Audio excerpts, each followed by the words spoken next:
साठी फक्त 400 कोटी ठेवले। मागच्या वर्षी आणि त्याच्या मागच्या वर्षी 1400 कोटी होते आणि फक्त आता 400 कोटी ठेवले। 6 महिन्यापासून दिव्यांगांना मानधन नाही, त्यांच्या खात्यात अजून पैसे जात नाही, पण मंत्र्याचे, अधिकाऱ्याचे, कलेक्टरचे मानधन दर 5 महिन्याच्या आत होतं।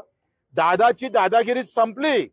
राजकारणात जरी दादागिरी आम्ही पाहतोय इकून तिकून गेल्यानं निर्माण झाली असेल तर दादाला पुन्हा आठवण करून देतोय।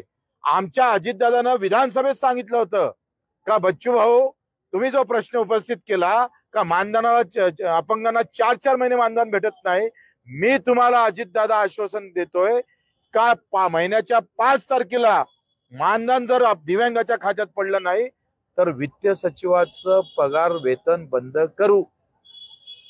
ना वित्त सचिवाचं वेतन बंद झालं ना 5 तारखेच्या आत आम्हाला मानधन भेटलं। अब दादा तुम्हारी दादागिरी गई का? तुम कहा के दादा हो? हे विचारायचं आहे 2 तारखेला बारामतीला। पुरा आम्ही चिरफाड करणार आहोत बजेटची आणि तिथून पंकजाताई मुंडे 3 तारखेला तिथं आमची मोठी सभा आहे, तिथं आमचं आंदोलन आहे। 4 तारखेला बाळासाहेब पाटील जे सहकार मंत्री आहेत त्यांच्या घरासमोर आंदोलन आहे आणि 5 तारखेला संजय राठोड कर्जमाफीसाठी हे म्हणतात पैसे नाही, 10 लाख कोटी रुपये फक्त 100 उद्योगपतींचे केंद्र सरकारनं माफ केले। पैसा गेला कुठं? शेतकरी आला म्हणजे पैसा दिसत नाही। 35,000 कोटी यांना द्यायसाठी जर पैशाची तरतूद होत नसेल तर आम्ही त्यांना आव्हान देतोय 2 दिवस फक्त सरकार आमच्या हातात द्या, आम्ही कर्जमाफीचाच पैसा तुम्हाला देतोय।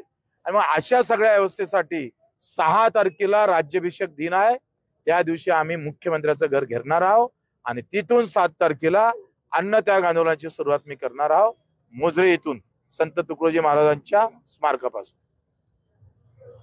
तुम्ही बाबांचं आंदोलन करणार होतं सांगितलेलं कुठं? त्यांचे इथं पाहुणे आलेले आहे, काहीतरी त्यांच्या कौटुंबिक कार्यक्रम आहे आणि त्यांनी विनंती केली की आज पाहुणे आहे म्हणून थोडं आंदोलन करायचं दूर करा। आम्हाला तेवढी माणुसकी आहे, आखरी रक्तदान आहे, उनका पर्च तो होना चाहिए। पर्च हा आम्ही रक्त काढून आंदोलन करत नाही।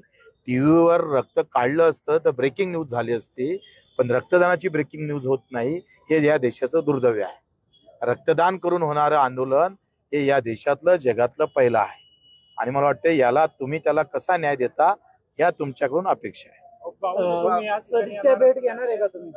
सध्या ते नाहीच आहे ना, इथं आले का?